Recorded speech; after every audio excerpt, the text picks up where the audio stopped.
tout individu forcé à agir contre sa volonté, soit sans son consentement, est victime d'un agresseur. Sans le consentement ou la capacité de le verbaliser, l'enfant, l'adolescent ou l'adulte est victime d'une agression qui étouffe, broie et humilie l'esprit, l'âme et le corps. Il n'existe pas de réaction type à l'abus sexuel. Chaque individu a une personnalité, une énergie et des ressources morales différentes. D'autres facteurs importants entrent en ligne de compte, tels que le handicap, la relation de l'enfant ou de l'adolescent ou de l'adulte avec son bourreau, la gravité du sévice, sa durée ou encore l'âge où s'est produit l'abus sexuel. L'abus sexuel est toute contrainte, verbale ou visuelle ou psychologique ou contact physique, par laquelle une personne se sert d'un enfant, d'un adolescent ou d'un adulte en vue d'une stimulation sexuelle, la sienne ou celle d'une tierce personne. Bien évidemment, sans le désir de la personne.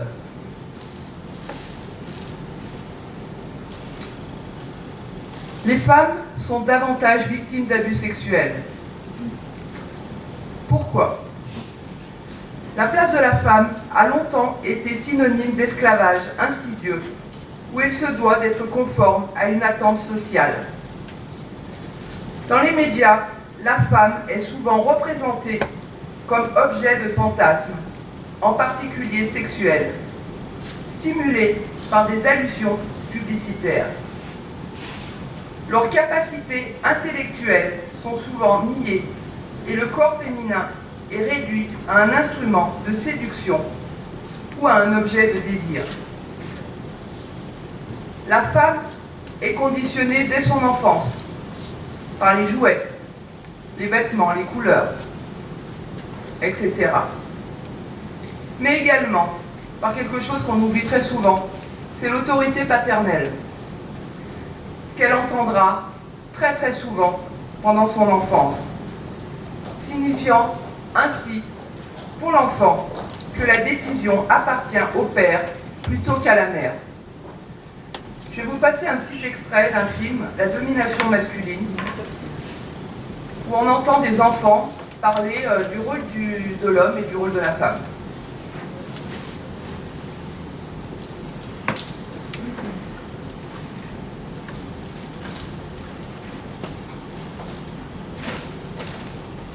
Ils sont très contents comme ça.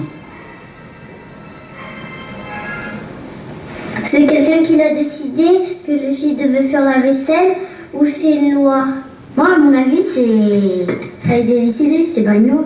Moi, je pense que c'est parce qu'à l'époque, on pensait que les garçons étaient plus intelligents. Je sais, c'est parce qu'en fait, l'homme, il travaille et il gagne de l'argent et la femme, elle fait le ménage. Moi, c'est mon papa qui a mis plus d'argent pour payer la maison. Et aussi, il a dit qu'il était le chef. Et maman, elle est d'accord. Les mamans, elles font toujours le ménage et à manger. Et les papas, ils regardent le journal. Les cultures.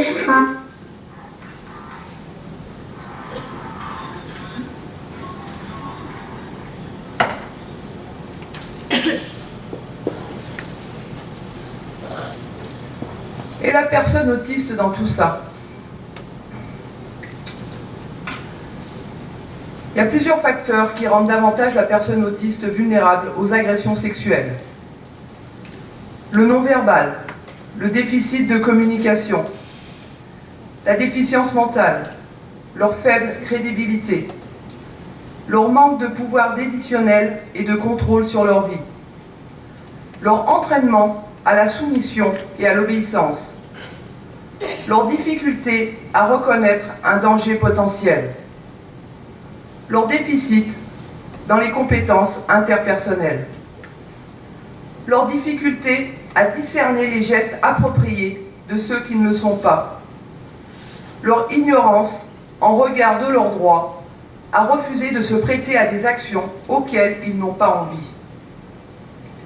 Leur manque de connaissances et d'éducation sexuelle. Leur manque d'estime de soi. Et puis, cette difficulté dans la relation sociale.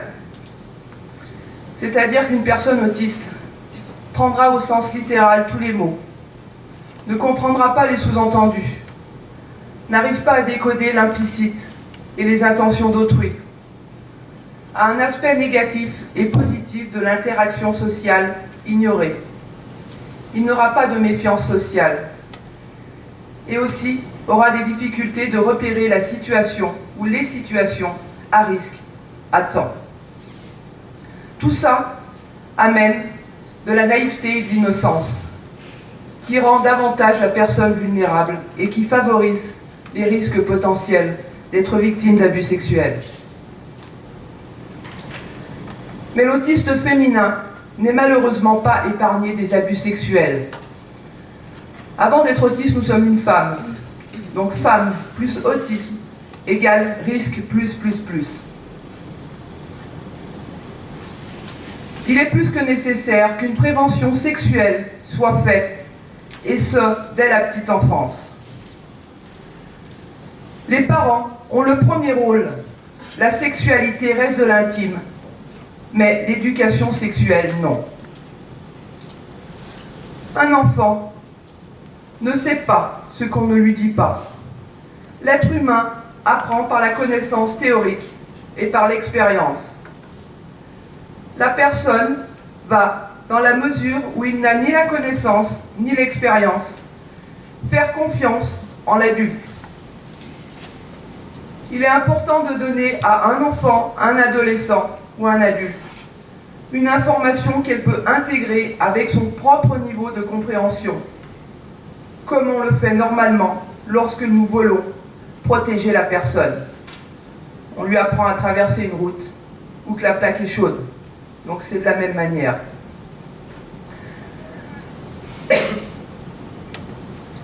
L'association AFA, donc c'est l'association francophone de femmes autistes, participe à un travail commun avec le planning familial du territoire français, où le projet est la création d'outils spécifiques à la personne autiste, qui sera fait par des petites scénettes, des petites vidéos, des petits livrets, des petits tracts, des choses comme ça, toutes simples, mais qui est accessible à la personne autiste, qu'elle soit verbale ou non verbale. Donc ces outils de prévention seront donc pour la personne autiste, pour la famille, pour les centres médico-sociaux et médico-sociaux et sociaux, ainsi que pour les établissements scolaires. Mais la prévention, c'est pas que l'éducation sexuelle. Il y a d'autres choses qui entrent en compte. Il y a la notion de choix. Par exemple, c'est pas compliqué de faire choisir à une personne si elle veut un pull bleu ou un pull vert. Tous les petits choix du quotidien incitent à l'affirmation de soi. Il est impératif d'être à l'écoute afin de respecter ce qui est agréable ou désagréable pour la personne. Ça fait partie de l'apprentissage de ce qui est bon pour soi. Aussi l'apprentissage du non. Savoir dire non, c'est se respecter. C'est laisser parler ses propres désirs et considérer ses propres désirs et ses propres besoins. C'est apprendre qu'il n'est pas interdit, malsain ou malvenu de dire non. Le choix et le non permettent l'affirmation de soi, augmentant ainsi l'estime de soi. Si l'affirmation de soi est mise à mal, alors l'estime de soi diminue. De ce fait, un cercle vicieux se forme. L'affirmation sera de plus en plus difficile, ce qui amène la personne à devenir une proie idéale pour son prédateur. Il faut aussi, pour protéger, que la personne connaisse son corps. Connaître également les limites de son intimité. On en a parlé tout à l'heure. Donc c'est aussi bien au niveau corporel qu'au niveau spatial. Par exemple, vous avez un enfant, avant de rentrer dans sa chambre, c'est pas compliqué, on frappe à la porte. C'est son intimité, ça lui appartient. L'apprentissage de la toilette aussi doit se faire le plus tôt possible. Et ce doit s'apprendre par les parents uniquement. Ça lui permettra d'apprendre que lui seul, et seulement lui, pourra être en contact avec cette partie-là. Il faut savoir que des enfants rentrent dans des internats, arrivent dans des internats et ne savent pas laver cette partie précise, et ça peut amener à des risques potentiels d'abus sexuels. Il faut bien savoir que notre corps nous appartient. Donc, il faut inciter vraiment la personne à respecter ses désirs. Ne pas forcer le contact physique lors du bonjour. Ne pas donner de la tendresse physique. Ne pas donner de la tendresse physique, oui, si la personne manifeste corporellement ou verbalement du rejet. Je vais vous montrer une petite vidéo. Ça s'appelle « On ne touche pas ici ».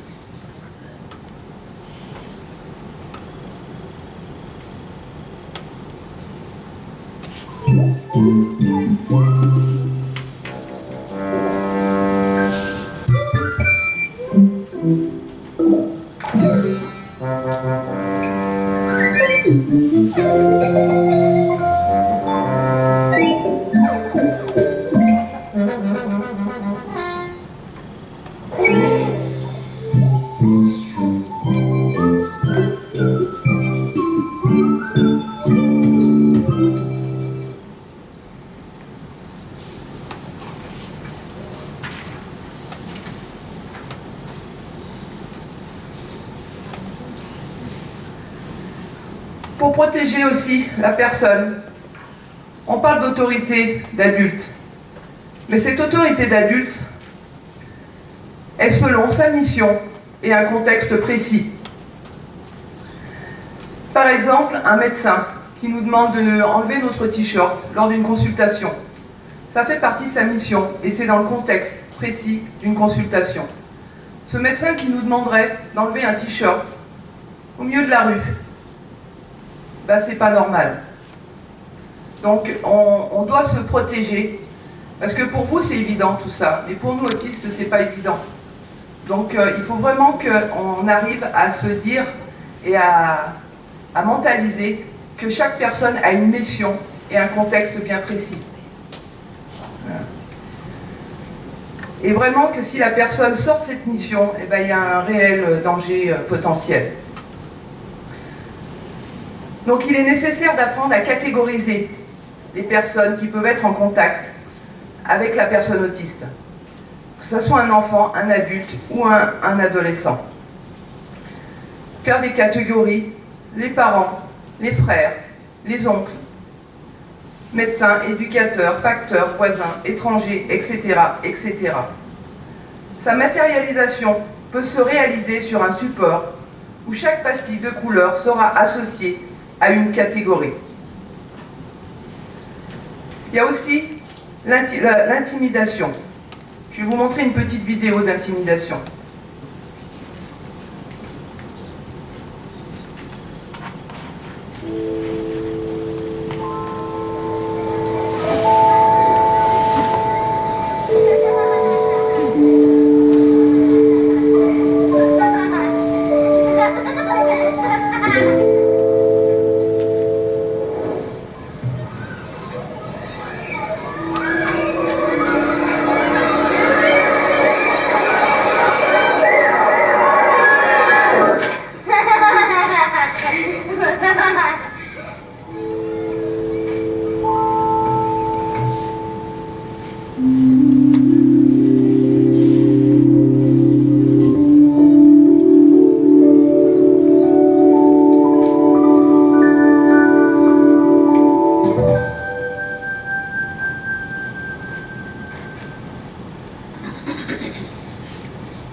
La personne autiste ne reconnaît pas forcément qu'une personne a un comportement visant à lui provoquer de la peur ou le blesser.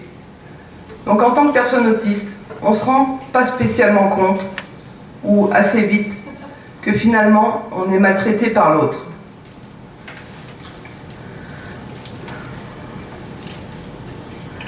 Donc la prévention, c'est bien.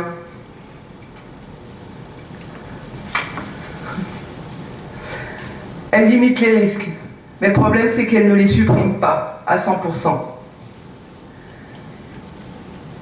En cas d'agression, les conséquences à court terme et à long terme sont dramatiques, tant dans la construction de l'enfant que dans la vie de la personne adulte. Certaines conséquences sont possibles de ces abus.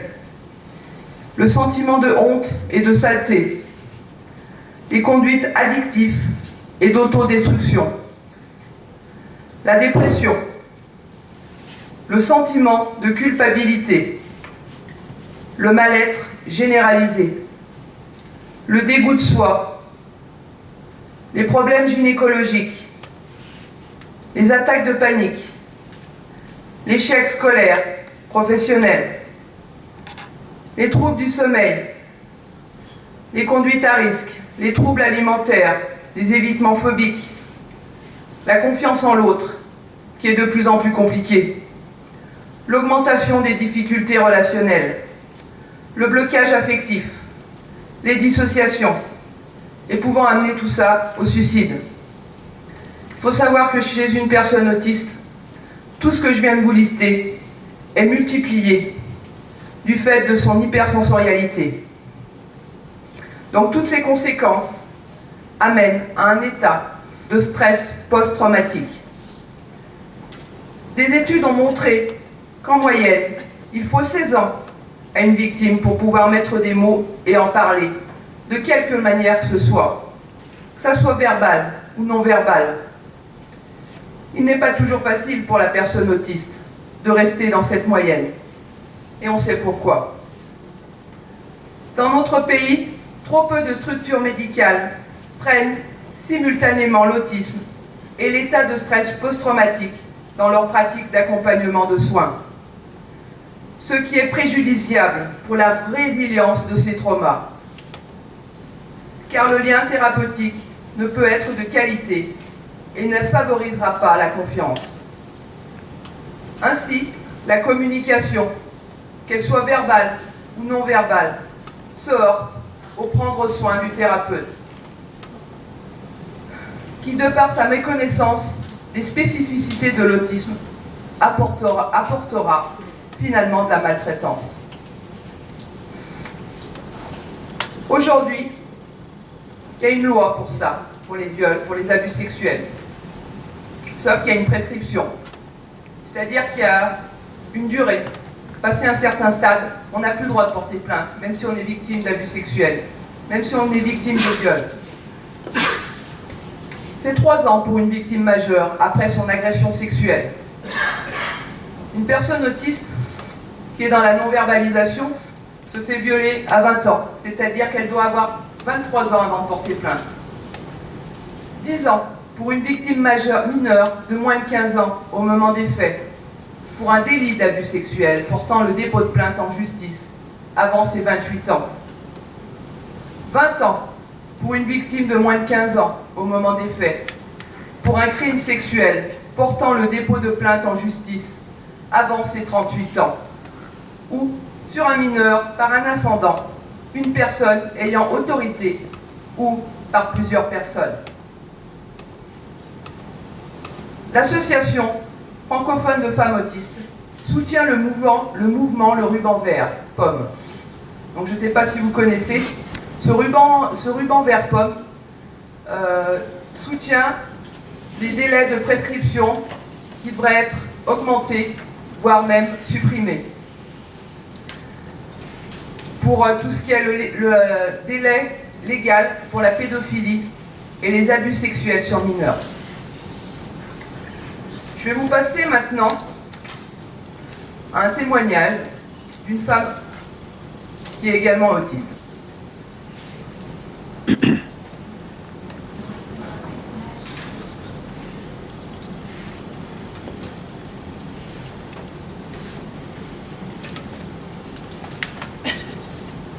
fais-tu pour apercevoir une forêt si elle est cachée par un arbre, comme si une feuille rendait invisible le sous-bois? Moi, je n'y arrive pas. Mais s'il n'y avait que la forêt que je ne voyais pas, ça ne serait pas si problématique. Il y a tellement de détails qui m'entourent. Et les sous-entendus, comment arrives-tu à les inspecter? Les intentions de l'autre, ça aussi, comment les vois-tu? Ah oui, la théorie de l'esprit, c'est ça. Ah, chez moi, son fonctionnement ne se fait pas.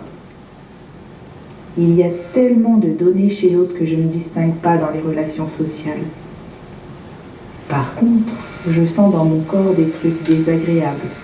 Mais je ne sais pas quoi en faire, je ne sais pas d'où ça vient, ni comment le verbaliser.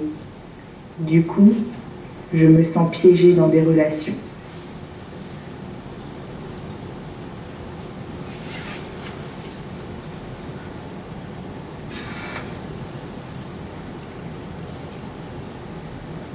Je me souviens quand j'étais enfant, les temps de récréation étaient synonymes de solitude. Personne ne jouait avec moi dans la cour de l'école. Mes jeux ne les intéressaient pas. Les camarades m'exilaient.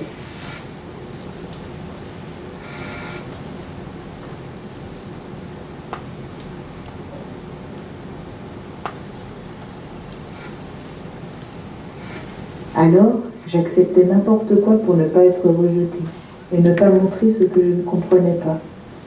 J'étais perdue par l'incompréhension qui m'entourait et cela accentuait mes lacunes sociales déjà bien laborieuses. J'étais triste d'être instrumentalisée, mais rassurée de ne pas me savoir invisible. Et puis, l'imitation était mon ombre. J'avais trouvé ce truc où, en me servant de ce que j'observais, je pouvais ainsi être en contact avec les autres de manière assez appropriée, même si quelquefois mes réactions étaient inadaptées. Je me souviens de ce film où je voyais une femme courbée, les épaules légèrement relevées, les sourcils tristes, mais souriante dans la relation avec son interlocuteur. Cela me paraissait bien étrange comme langage corporel, mais ça devait sûrement être comme ça. Triste et paraître content. Lorsque je me retrouve face à une situation ressemblante, je lève l'extrémité de mes lèvres comme pour imiter le personnage du film. Cette technique du sourire m'accompagne encore beaucoup.